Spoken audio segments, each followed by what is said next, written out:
Hello, good morning. Welcome to another day of the amendments, the Bill of Rights. Today we're going to talk about the Second Amendment in the Bill of Rights, and it states this: a well-regulated militia being necessary to the security of a free state, the right of the people to keep and bear arms shall not be infringed. So what does that mean? Well, before Americans gained their independence, there was a long history of British soldiers mistreating the American colonists, and they didn't want to feel threatened by the British government.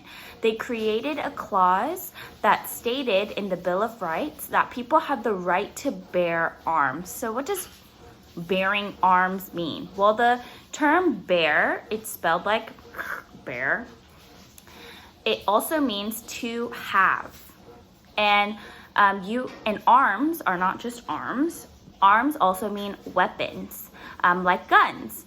And so the Second Amendment states that all citizens of the United States have the right to have and to own weapons such as guns. And guns are kind of the most popular way to see this amendment. It's also the most controversial weapon under this clause. And so during this time, people depended on guns to complete everyday tasks like hunting for food. There was no, you couldn't just pop by Safeway and grab your meat. You needed to hunt it for yourself. And there's still parts of America where people still do the same and hunt for their food and grow their own food.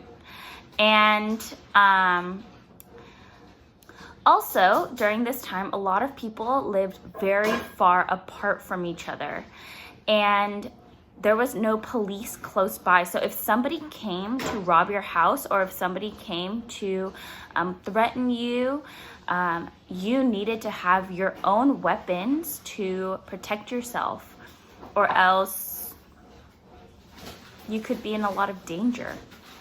So obviously in San Francisco, this isn't really the case. We have a lot of police.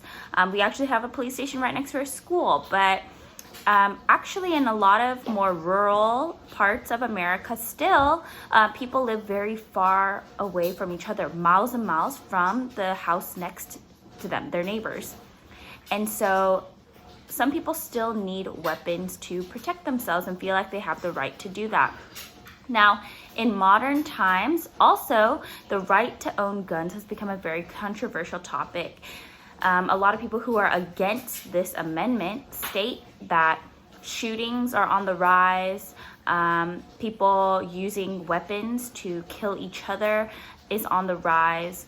And so they use this as evidence to say that they need more control and protection on who gets to own a gun, and to have more tests and more processes of how people can have the right to own a gun. But a lot of people disagree with them and say that because of the Constitution stating this, they have the right to own a gun, and that should not be taken away.